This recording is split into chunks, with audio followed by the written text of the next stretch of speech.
Baik, Assalamualaikum warahmatullahi wabarakatuh. Selamat pagi dan salam sejahtera untuk kita semua. Perkenalkan, kami dari kelompok 1 Program Studi Teknologi Informasi Universitas Telkom.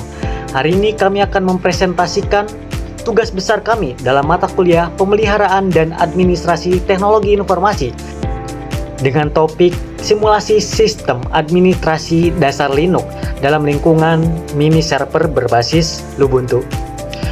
Sebelumnya perkenalkan, saya Lutfi Gifari Hiban dengan NIM 1030-32-40105 dan rekan saya. Halo semuanya, perkenalkan nama saya Hidno Frian dengan nomor induk mahasiswa 103032400130. Saya dari kelas IT 4802, Program Studi Teknologi Informasi, Fakultas Informatika, Telkom University. Nah, sekarang giliran saya. Perkenalkan, nama saya Muhammad Dian Kausal dengan NIM 103032400118. Perkenalkan, nama saya Fijar Satria Pinanita Makauna dengan NIM 103032430006.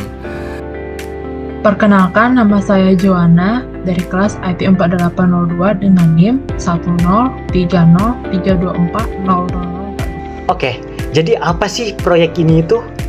Jadi proyek ini bertujuan untuk melatih kami sebagai mahasiswa agar mampu menerapkan prinsip-prinsip dasar dalam mengelola sistem Linux secara langsung melalui antarmuka terminal.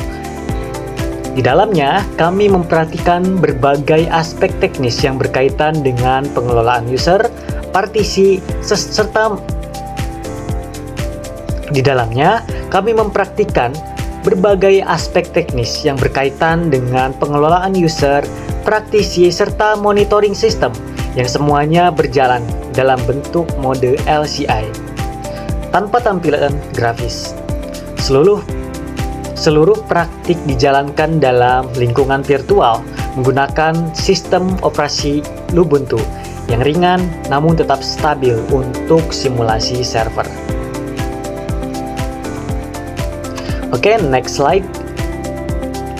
Tujuan dan ruang lingkup. Secara umum, tujuan dari proyek ini adalah untuk mensimulasikan sistem administrasi Linux dalam skala mini server, memahami struktur dan manajemen akun pengguna, termasuk hak akses dan kontrol keamanan, menerapkan konsep partisi disk secara sistem berkas, dan yang paling penting, dengan menggunakan pendekatan otomatisasi dengan script base. Sementara itu, ruang lingkup proyek ini mencakup 3 area utama, yaitu manajemen akun pengguna menggunakan perintah seperti user add, group mode, dan password. Yang kedua yaitu simulasi partisi dan mount otomatis menggunakan file image dan konfigurasi pada /etc/fs tab.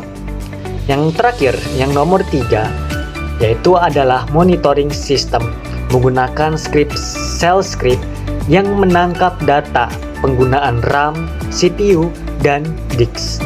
Jadi proyek ini bukan cuma sekedar praktik teknis, tapi juga mengintegrasikan konsep keamanan, efisiensi, dan dokumentasi sistem.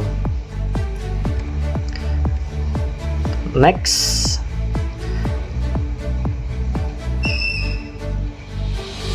Oke, tugas yang kami kerjakan terbagi menjadi 4 bagian utama.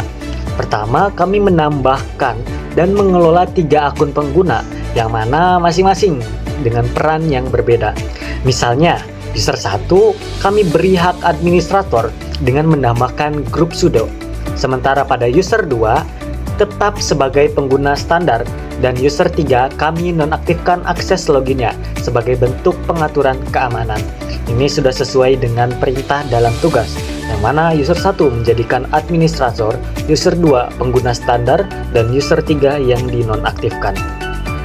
Yang kedua, kami akan membuat partisi visual menggunakan metode loop device berupa file image berukuran 100 MB.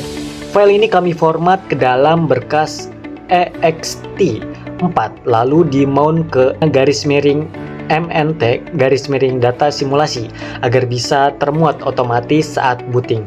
Kami tambahkan konfigurasi ke dalam etc fstab. Yang ketiga, kami menyusun skrip yang bernama monitor SA. Skrip ini digunakan untuk memantau penggunaan sumber daya sistem, RAM, CPU, dan disk, dan hasilnya akan disimpan ke dalam file log dengan nama berdasarkan waktu eksekusi. Skrip ini dijalankan sebanyak 3 kali untuk melihat perbedaan kondisi sistem. Yang kemudian, yaitu yang terakhir, keempat, kami membuat dokumentasi lengkap berserta skrip setup SH. Skrip setup SH yaitu skrip otomatis yang menjalankan seluruh konfigurasi dari awal seluruh proses konfigurasi dari awal. Dengan skrip ini, seluruh proses setup bisa dijalankan dalam 1 kali eksekusi sehingga efisien dan mudah untuk diulang. Melalui semua tahapan tersebut, kami tidak hanya belajar bagaimana mengoperasikan perintah-perintah Linux, tetapi juga merancang alur kerja yang efisien, aman, dan terdokumentasi dengan baik, yang akan menjadi bekal penting bagi administrator sistem profesional di masa depan. Baik, sekian dari saya materi pembukaan ini, yang selanjutnya akan dilanjutkan oleh rekan saya, yaitu Ahid Novrian. Kepada Ahid Novrian, dipersilahkan. Di sini saya akan sedikit menjelaskan tentang manajemen akun pengguna serta verifikasi pengguna. Nah, kita langsung masuk ke PT-nya. Oke.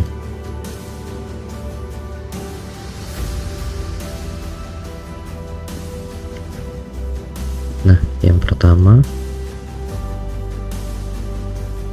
manajemen akun pengguna. Di sini ada beberapa langkah yang bisa kita lakukan. Yang pertama, kita diminta untuk menambahkan 3 buah user, yaitu user 1, user 2, dan user 3. Kita di sini menggunakan perintah sudo add user 1 atau nama usernya ya. Nah, di sini apa itu sudo? Sudo itu adalah perintah untuk memberikan akses sementara kepada pengguna biasa agar bisa menjalankan perintah yang membutuhkan izin dari administrator. Nah, kita juga bisa menggunakan perintah sudo su untuk masuk ke dalam super user supaya tidak perlu menggunakan sudo lagi untuk kedepannya. Cuman di sini kita menggunakan contoh sudo ya. Add user adalah fungsi umum untuk menambahkan sebuah user ya. Jadi di sini perintah lengkapnya adalah sudo add user, lalu user 1 itu adalah nama dari usernya, bebas diganti mau ke apapun. Di sini kita pakai user 1 sebagai contoh. Nah, kita di sini menambahkan 3 user ya. User 1, user 2, user 3. Nah, kita langsung ke contoh ininya saja supaya kelihatan ya. Nah, di sini ada perintahnya. Di sini saya menggunakan sudo su untuk mengakses superroot supaya saya tidak perlu menuliskan sudo lagi ke depannya. Nah, ini perintah add user 1 untuk menambahkan user. Nanti dia setelah kita enter akan menghasilkan out seperti ini. Lalu dia akan meminta ke kita untuk menginputkan password. Bebas mau ditulis apa aja di situ, tapi password ini nanti ketika kita ketik dia tidak akan dia akan invisible atau nggak akan kelihatan angkanya, jadi harus diingat apa yang kita ketik ya. Terus sekali lagi kita diminta untuk retype. Setelah enter, kita nantinya akan diminta untuk menginputkan value seperti nama, room number, work phone, dan lain sebagainya yang ada di sini. Dan ini bebas kita mau ngisi atau enggak. Kalau misalnya nggak mau ngisi, kita tinggal klik enter aja, nanti dia akan terlewat. Lalu akan berakhir di sini, is the information correct?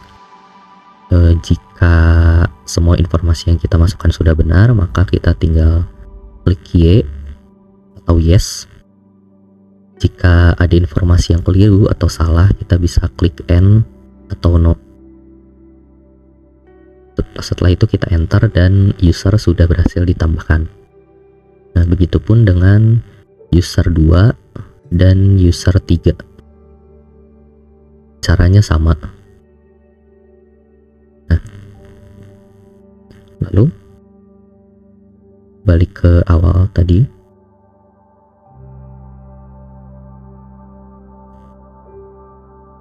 Nah, yang berikutnya adalah mengkonfigurasi grup dan login ya.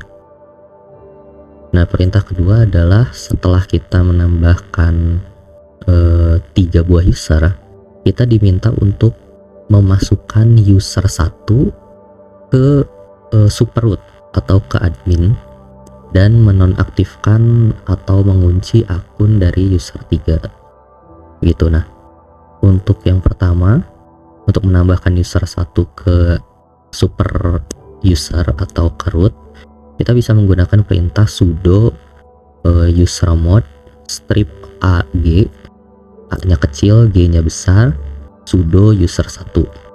Nah, penjelasannya, sudo seperti yang saya jelaskan tadi, itu adalah perintah untuk mengakses sementara ya, untuk mengakses sementara root. Lalu usermod adalah perintah untuk mengkonfigurasi user. Strip ag ini artinya append to group ya. Maksudnya ini adalah perintah untuk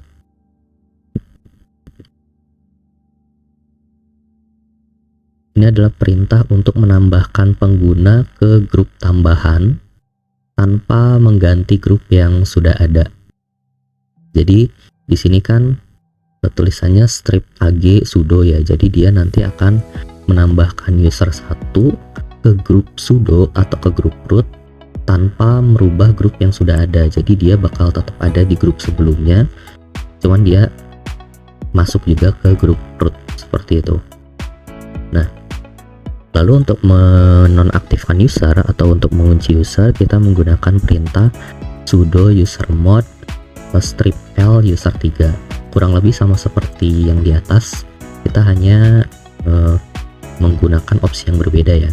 Tadi kita menggunakan opsi strip ag, sekarang kita menggunakan opsi strip l. Nah, di sini l-nya besar ya, jangan salah input karena Linux sedikit sensitif. Kalau misalnya kita pakai l kecil, nanti opsi yang akan dijalankan akan berbeda. Nah, strip l ini apa? Strip l ini adalah perintah untuk mengunci akun user tentunya. Nantinya perintah ini tuh akan nambahin karakter tanda seru di depan password yang nantinya akan tersimpan di /etc/shadow. Nah, sehingga nanti usernya ini nggak bakal bisa login dengan menggunakan password. Nah, akun yang sudah dikunci itu bisa dibuka kembali dengan menggunakan opsi strip U besar ya. Jadi kalau untuk menguncinya kita menggunakan strip L besar. Untuk membukanya kita bisa menggunakan strip U besar. Kita lihat langsung contohnya.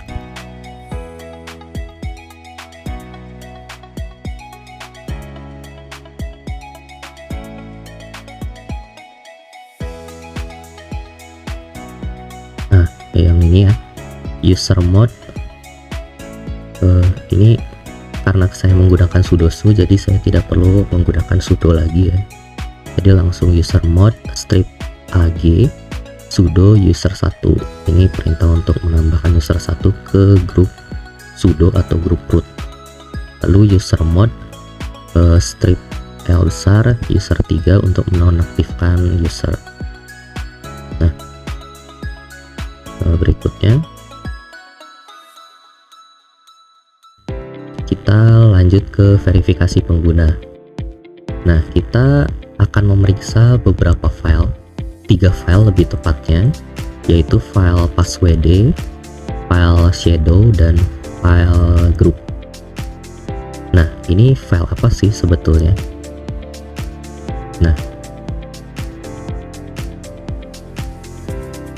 file /etc/passwd itu adalah file yang berisi informasi dasar pengguna seperti nama pengguna, UID atau user ID, GID atau group ID, lalu directory home, dan shell default. Nah, file ini bisa kita lihat dengan menjalankan perintah cat /etc/passwd. Nah, berikutnya /etc/shadow ini adalah file untuk menyimpan informasi password yang sudah terenkripsi dan status kadaluarsa dari sebuah password. Nah, file ini tuh cuman bisa diakses oleh root atau dibaca oleh root ya. Jadi kita harus menggunakan sudo, misalnya sudo cat /etc/shadow buat bisa bacanya, atau kita harus masuk ke sudosu untuk bisa baca file ini.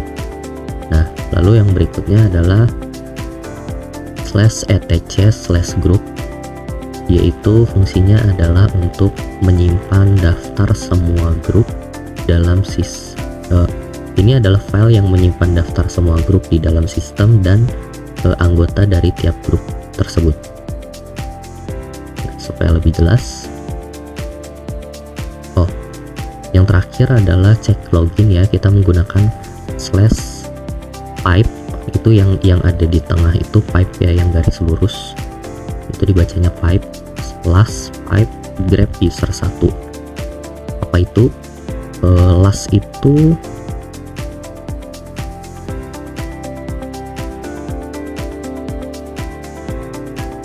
Last itu menampilkan daftar login terakhir dari semua pengguna berdasarkan file /var/log/wtmp ya.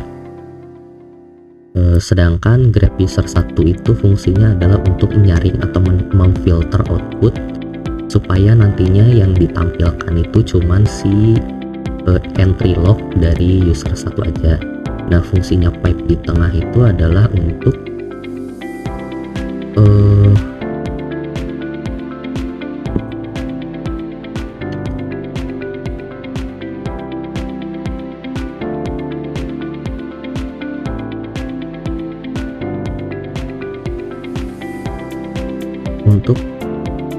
menghubungkan output dari satu perintah sebagai input ke perintah berikutnya. Nah, dari contoh di sini kita menggunakan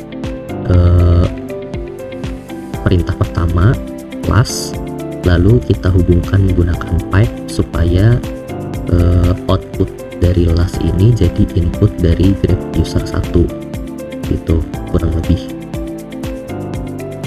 Nah, kalau begitu kita langsung lihat aja contohnya.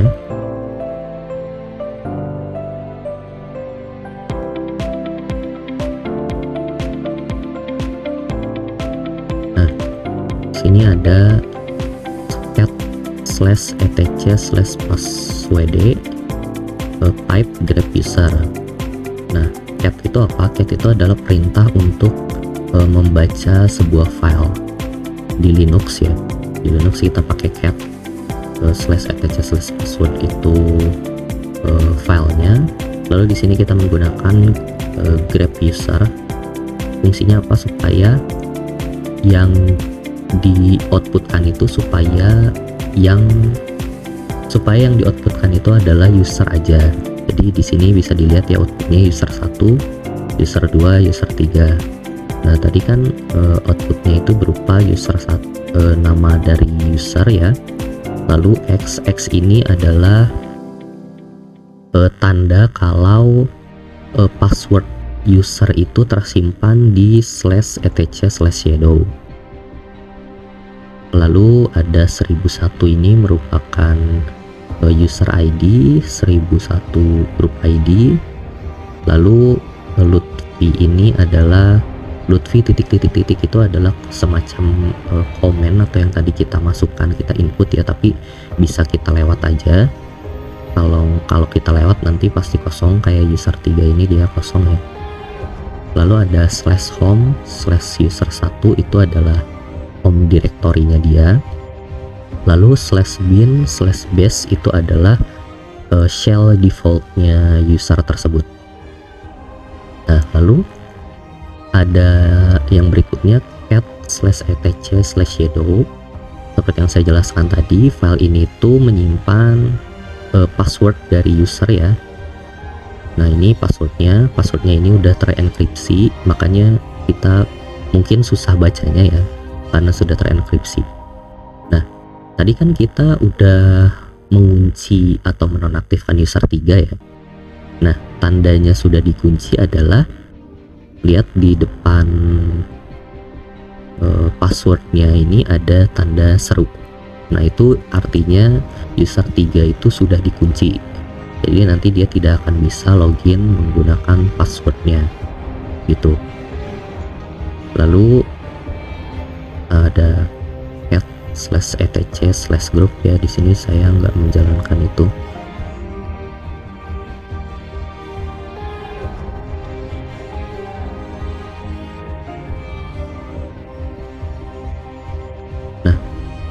Mungkin segitu aja. Dilanjutkan dengan teman saya yang akan menjelaskan manajemen partisi dan file system. Terima kasih. Nah, saya akan menjelaskan manajemen partisi dan file system. Untuk langkah pertama, itu buat file image untuk mensimulasikan partisi dengan perintah dd if sama dengan /dev/0. Nah, /dev/0 ini itu kita mengambil data ke 0 dan menulisnya ke file bernama partisi.img. Nah, ini part of sama dengan partisi.img. Terus bs sama dengan 1m, count sama dengan 100. Nah, bm sama dengan 1m ini artinya satu blok isinya 1 MB dan kita menghasilkan 100 blok. Untuk langkah kedua, kita format file image tersebut menjadi file system ext4. Nah, gunakan perintah mkfs.ext4 partisi.img. Ini akan menginisiasikan sistem berkas di dalam file tersebut sehingga dapat digunakan layaknya partisi sungguhan. Nah, untuk langkah ketiga, kita mount file image ini ke directory agar bisa diakses dan digunakan pertama kali kita muncul. Jadi kayak otomatis gitu. Pertama buat directory dengan sudo mkdir -p/mt/data simulasi. Lalu mount image ya dengan sudo mount -o loop partisi.img/mt/data simulasi. Nah, opsi -o ini supaya gimana ya? Supaya Linux memperlakukan file seperti perangkat di disk. Oke, sekarang kita lanjut ke dokumentasi halaman 19. Nah, ini dia. Oke, untuk dokumentasi ini kita bisa lihat kita salah di sini karena penulisannya adalah BC sama dengan 1M, yang dimana kita menginginkan BS sama dengan 1M untuk menghasilkan satu blok tersebut.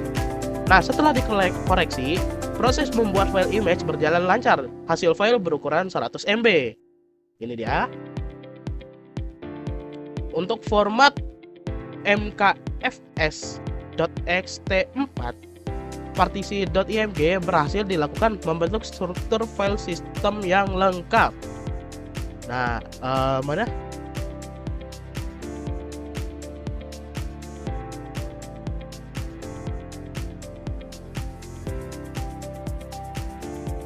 cut ya yang tadi kan. Mana ya itu?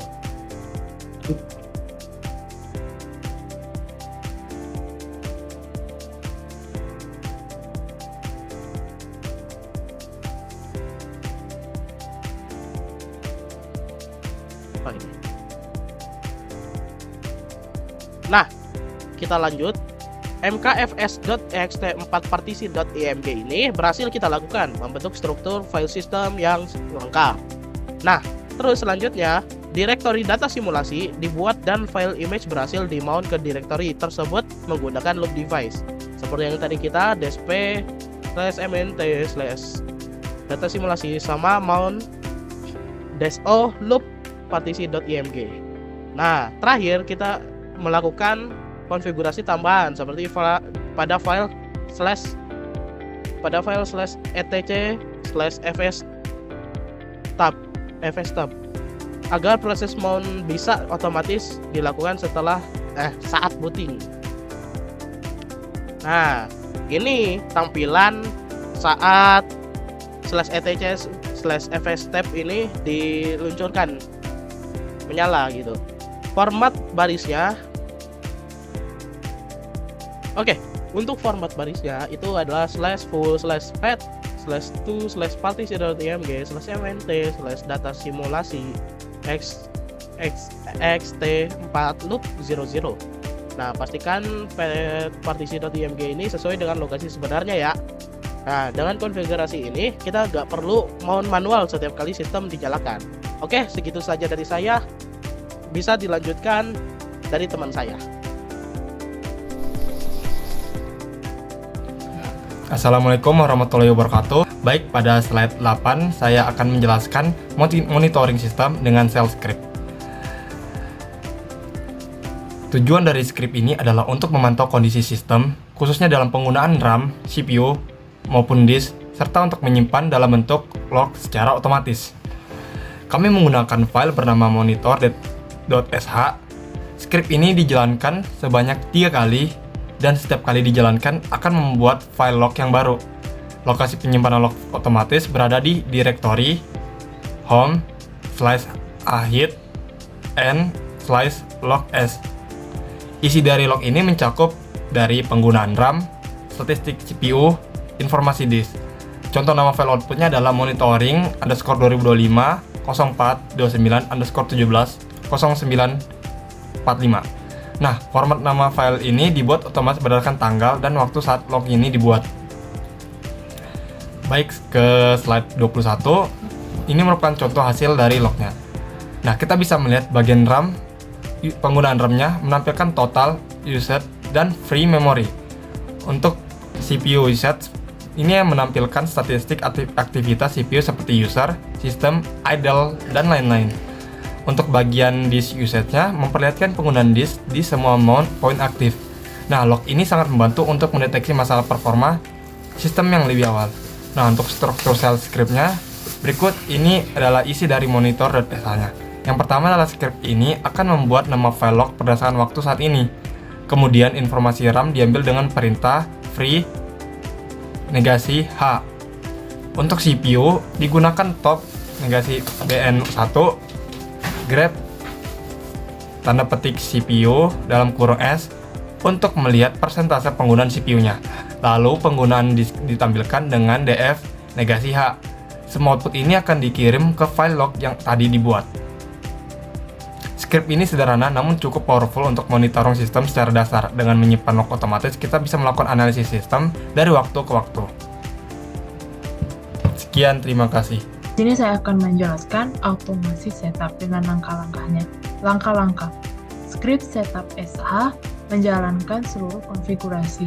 Yang pertama buat user, yang kedua buat dan format partisi, dan yang ketiga mount dan fstab entry. Dengan manfaatnya adalah mempercepat pengujian berulang dan menjamin konsistensi. Hasil akhir. Semua akun berhasil dikonfigurasi sesuai instruksi. Partisi file image berjalan dan termount otomatis. Monitoring menghasilkan data yang tersimpan dengan baik. Dan kemudian ini adalah hasil monitor SH-nya. Kesimpulan, proyek ini berhasil memberikan pemahaman langsung mengenai pengelolaan sistem berbasis Linux. Mahasiswa tidak hanya belajar menjalankan perintah terminal, tetapi juga merancang konfigurasi yang efisien, menulis skrip otomatisasi, dan melakukan pemantauan sistem secara terstruktur. Setiap bagian proyek saling melengkapi dan menggambarkan bagaimana keterampilan dasar administrator sistem dapat diterapkan secara praktis.